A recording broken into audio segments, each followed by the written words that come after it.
మనకి ధర్మానికి ప్రతీక. నంది ధర్మానికి ప్రతీక. అదే ధర్మం లేనివాడు శివుడిని చేరలేడు. ఓకే, మీరు అడిగిన ప్రశ్నకి నందీశ్వరుని ముందుగా ఎందుకు టచ్ చేస్తారు? నందితోనే మాట్లాడాలి, అప్పుడే శివుడు వింటారా? అంటే ధర్మబద్ధమైనటువంటి నీవు ధర్మంగా ఉన్నప్పుడే శివుడు నీ మాట వింటాడు. అందుకు ముందు ధర్మాన్ని స్పృశించు. ఓకే, అందుకని కేవలం నందిని అక్కడ ఉన్న నందిని స్పృశించమని కాదు దాని అర్థం. ధర్మానికి ఎవరైతే స్పృశించి ధర్మాన్ని ఆచరిస్తారో ప్రథమంగా అతనే పరమశివుడిని చేరగలుగుతాడు. పరమశివుడు అంటే మనలో ఎవరు? ఆనంద స్థితి, సమాధి స్థితి. ప్రతి మనిషిలోనూ పరమశివుడు, జీవుడే శివుడు అన్నాం.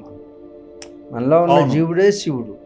ఈ జీవుడు అనేవాడు, శివుడు అనేవాడు లేకపోతే, శివం లేకపోతే శవం అని చెప్పుకున్నాం గతంలో కూడా చెప్పుకున్నాం.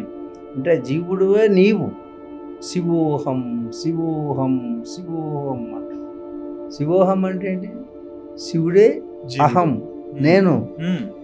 శివోహం అంటే శివుడే నేను అని అర్థం. అహం అంటే నేను. శివోహం, శివ్ అహం, శివ అహం, శివోహం. ఓకే, శివుడే నేనై ఉన్నాను అని చెప్పడం అన్నమాట.